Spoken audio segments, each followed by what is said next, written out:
গতকাল আমি একটা জানতে পারলাম যে আমাদের প্রধান উপদেষ্টা যে আছেন ওনার বাসভবনের সামনে অনেক আহত ছাত্র জনতা ভিড় করে আছে। তারা তাদের কথা জানাতে চায় প্রধান উপদেষ্টাকে। তা আমি ওখানে গেলাম, যাওয়ার পর তাদের কয়েকজন প্রতিনিধিকে নিয়ে আমাদের প্রধান উপদেষ্টা ডক্টর মোহাম্মদ ইউনূসের সাথে বসলাম। বসার পর ওখানে ঘণ্টাখানেক ছিলাম। তো তারা বর্ণনা করছিল কি ঘটেছিল সেদিন। তারা প্রত্যেকে হুইল চেয়ারে ছিল, একটা ছোট বাচ্চাও ছিল।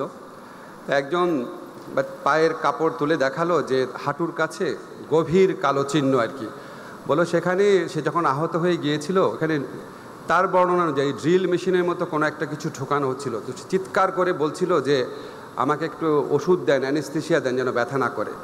তখন তার বুকের উপর পা চেপে, তার বর্ণনা মতে দুজন ডাক্তার বুকের উপর পা চেপে তাকে আটকে রেখে বলছিল, হারামজাদা আন্দোলনে করতে গেছিলি না, এবার বুঝ। আরেকটা ছেলে তার চোখের কালো চশমা ছিল, খুলে দেখালো, পুরা চোখ নিথর প্রাণহীন। একটা বাচ্চা ছেলে গুলি খেয়েছে হাতে, জাস্ট ক্লাস 2-তে পড়ে, সে কাঁদছিল। আর একটা ভাই বর্ণনা করছিল যখন তার সাথে থাকা আরেকটা ছেলেকে যখন সে আনছিল দূরের একটা শহর থেকে, তখন অ্যাম্বুলেন্সে বারবার পুলিশ থামাচ্ছিল আহত ব্যক্তিদেরকে তুলে নিয়ে যাওয়ার জন্য, হয়তো হত্যা করার জন্য আহত ব্যক্তিদেরকে। তখন সে বারবার বলছিল যেখানে ডেলিভারি কেস, প্রেগনেন্ট মহিলা আছে। সর্বশেষ পর্যায়ে পুলিশ ইনসিস্ট করেছে না, এটা খুলতেই হবে। তখন সে চিৎকার করে দৌড় দিয়ে অ্যাম্বুলেন্স থেকে বের হয়ে যায়, বলে আমার ভাইয়ের মৃত্যু আমার সামনে দেখতে চাই না। তখন একটা আর্মির গাড়ি আসছিল, তার সৌভাগ্যবান আর্মির ভাইরা নেমে এসে তার জীবনটা বাঁচিয়েছে। আমরা যখন এসব বর্ণনা শুনি, আপনারাও যখন শুনছেন, আপনারা বুঝতে পারছেন কি একটা শাসন ব্যবস্থার থেকে আমরা মুক্তি পেয়েছি। আমি আগে বক্তৃতায় শহীদদের নাম নিতাম, তারপর মনে হয়েছে যেসব শহীদের নাম আমরা জানি না তাদের মৃত্যু তো আরও অনেক করুণ, অনেক ভয়াবহ। এপিসি থেকে একটা আহত ছেলেকে ফেলে দেওয়া হয়েছিল, আপনারা দেখেছেন, যদি না দেখে থাকেন সবাই দেখবেন, প্লিজ দেখবেন। আহত শরীরটাকে ডিভাইডারের উপর দিয়ে এমনভাবে ফেলা হয়েছে, মরা কুকুরকে বা আহত কুকুরকেও আমরা এইভাবে ট্রিট করি না। 1000 জন কমপক্ষে প্রাণ হারিয়েছেন, 30-40 হাজার আহত হয়েছেন, চোখ হারিয়েছেন।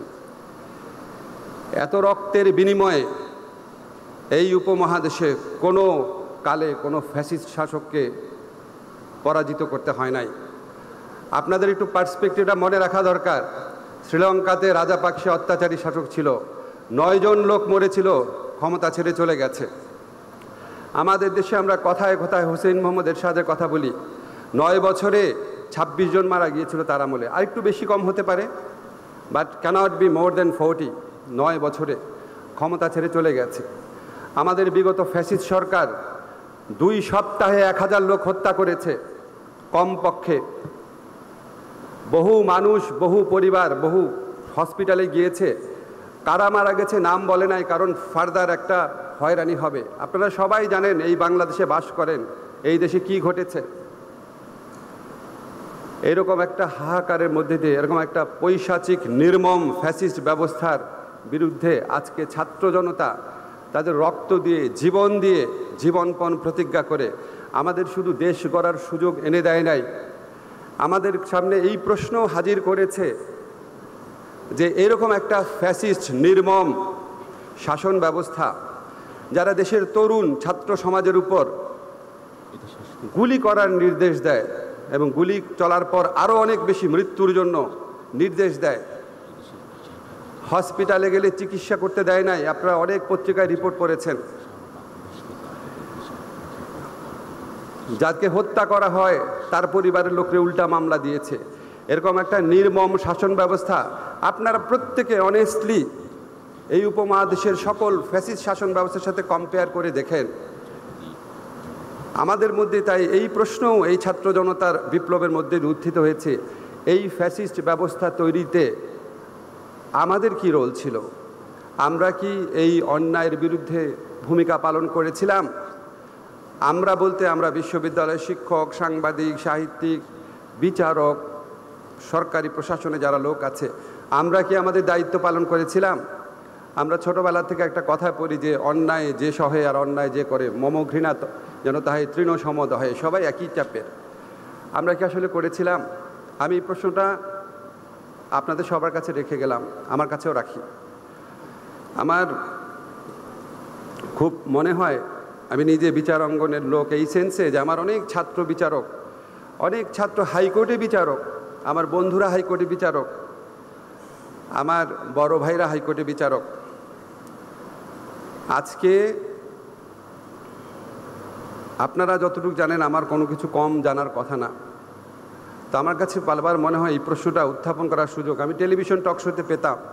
আল্লাহ আজকে আমাকে সুযোগ দিয়েছে প্রশ্নটা এখানে করার, যে আমরা কি আমাদের ভূমিকা পালন করতে পেরেছিলাম কিনা। এখন দুঃস্বপ্ন, হতাশা, দুঃখের দিন হয়তো শেষ হয়েছে। আমরা একটা নতুন বিগিনিং করেছি। আপনারা দেখেছেন আমরা এমন একজন চিফ জাস্টিসকে পেয়েছি, আমি ব্যক্তিগতভাবে সারা জীবন ওনাকে শ্রদ্ধা করতাম।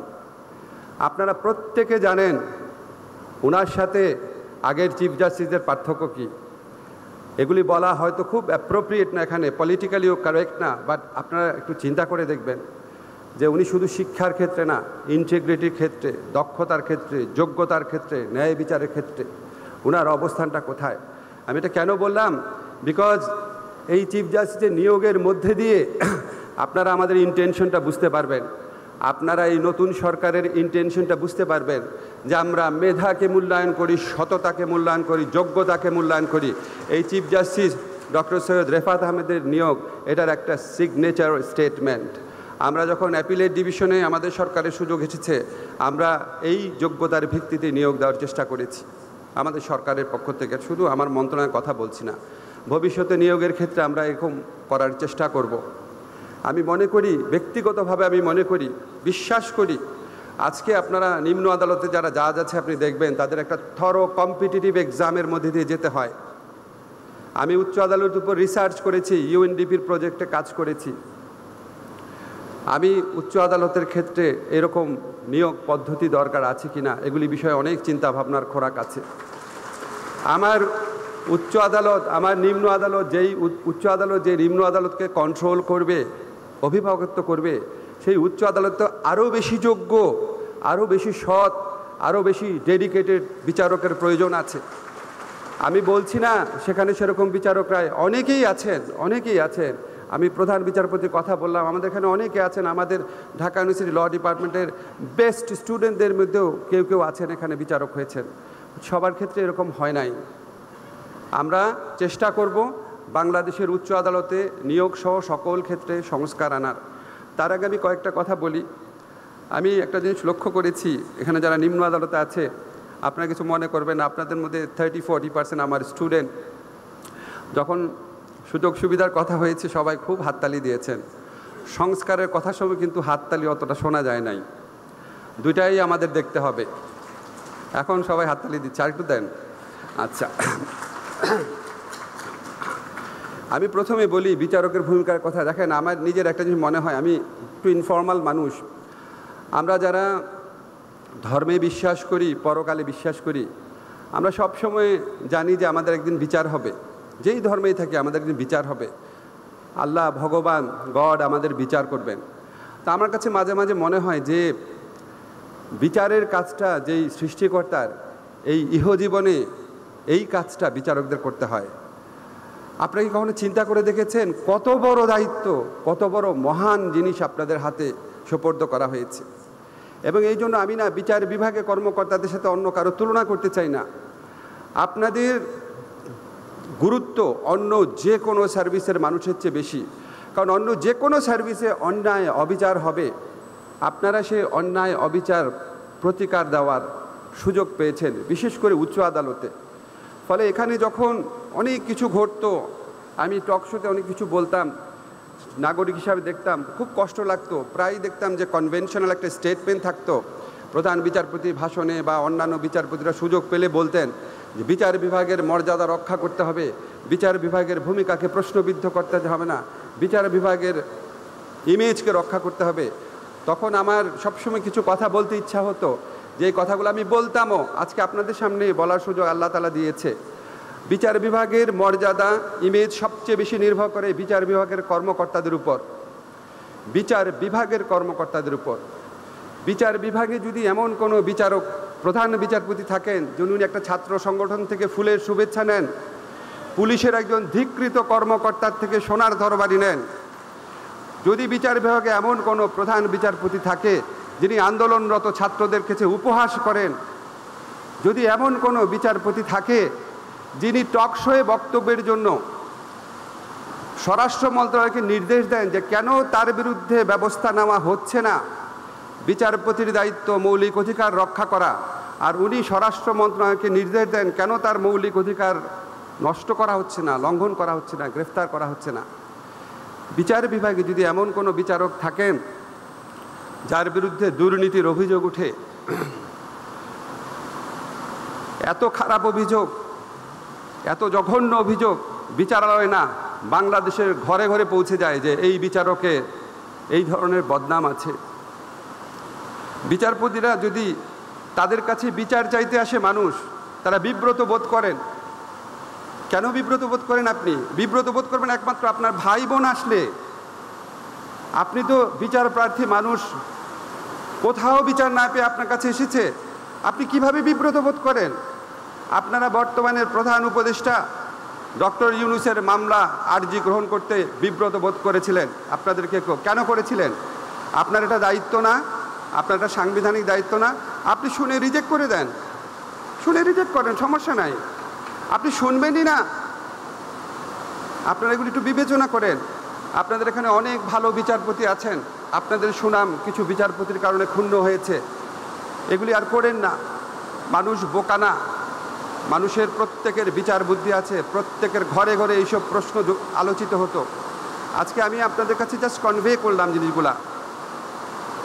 এর পাশাপাশি সশ্রদ্ধ চিত্তে স্বীকার করি বাংলাদেশের বিচার বিভাগের হাতে বহু বড় বড় ঘটনা ঘটেছে, গণতন্ত্র ফিরে এসেছে এবং অবৈধ সংশোধনী চ্যালেঞ্জ হয়েছে।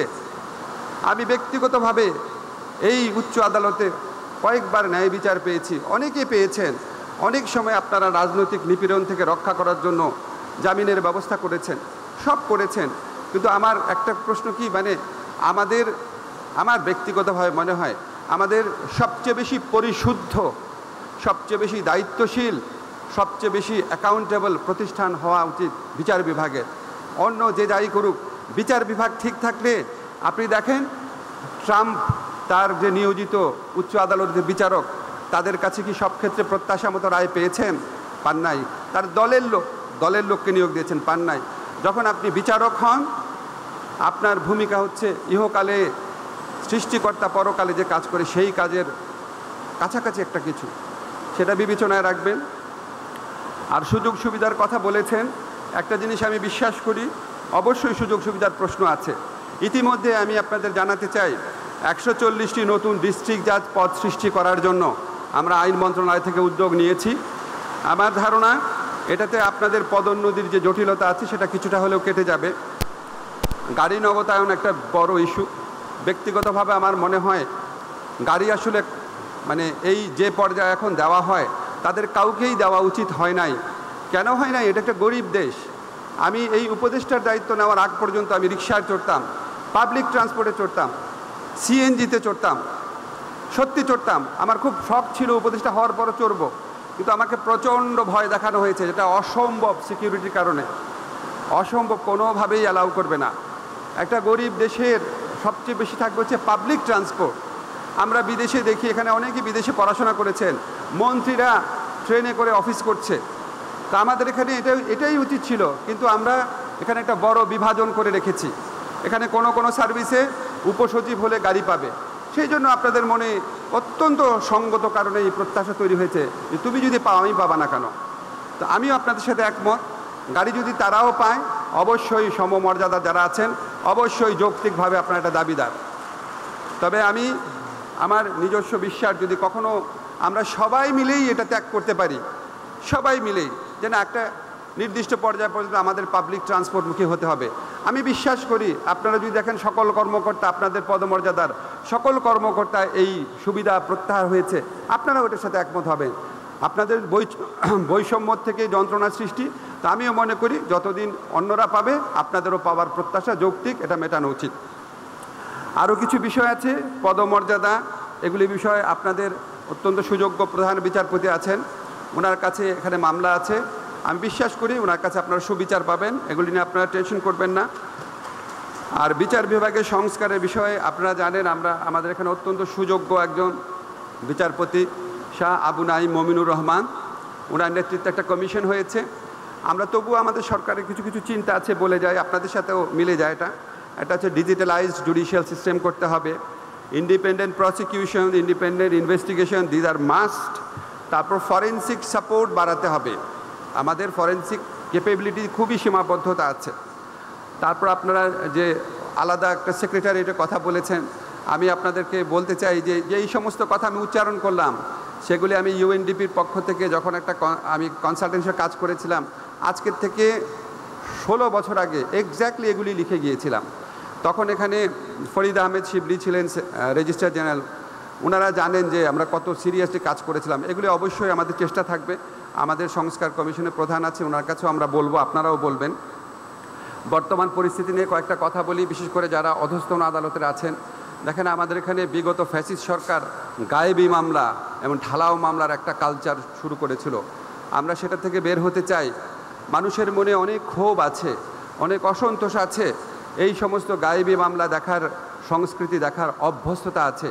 অনেকের বিরুদ্ধে ঢালাও মামলা হয়ে যাচ্ছে। আপনারা যারা নিম্ন আদালতের বিচারকরা আছেন, আমার চেয়ে আপনারা আইন ভালো জানেন।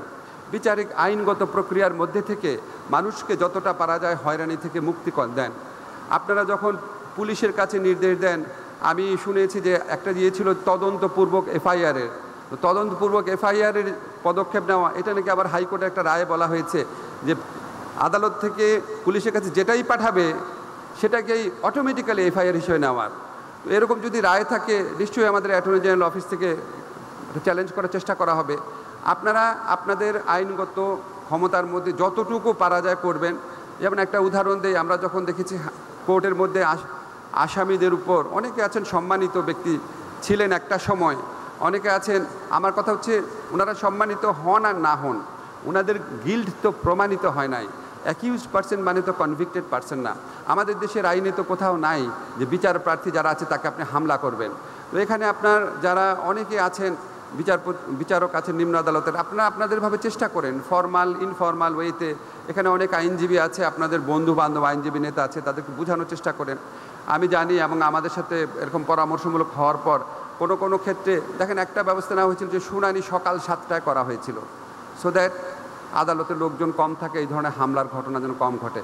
আপনারা যতভাবে ইনোভেটিভ চিন্তা করবেন, আমার যদি উদ্দেশ্য থাকে ভোগান্তি, হয়রানি, অবিচার দূর করা, আপনি আপনার মতো আইনগত সীমায় থেকে, আমাদের এখানে অ্যাটর্নি জেনারেল সাহেব আছেন, দরকার হলে ওনার সাথে পরামর্শ করতেন, আমাদের চিফ জাস্টিস আছেন সবার উপরে, ওনার সাথে পরামর্শ করেন, আমাদের ল সেক্রেটারি আছে। আপনাদের আইনগত সীমার সাথে যত পারেন মানুষকে ভোগান্তি থেকে মুক্তি দেন। আমরা প্রকৃত ন্যায় বিচার প্রতিষ্ঠা করতে চাই। আমরা ঢালাও মামলা, বিচার বিভাগকে ব্যবহার করে মানুষকে হয়রানি করা, মানুষের জীবন জীবিকাকে নিশ্চিহ্ন করা, মানুষের ক্রমাগত ক্ষত, ক্রোধ, ক্রন্দন সৃষ্টি করা, সেটা থেকে বের হতে চাই।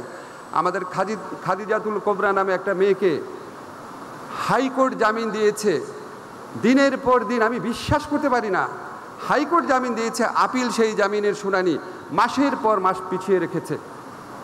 একজন আইনজীবী কি একটা কথা বলেছেন, ওনার বিরুদ্ধে খুব দ্রুত আদালত অবমাননার বিচার শুরু হয়ে গেছে। আরেকজন মেয়র বলেছেন প্রধান বিচারপতি সম্পর্কে, তার শুনানি হয় নাই। মানুষ বোকা না, এত জাজ্জল্যমান মানে অবিচার কোনোদিন যেন আমাদের এই বিচার বিভাগ থেকে না হয়। মানুষের মনে প্রশ্ন আসে, তখন মানুষের বিশ্বাস চলে যায়।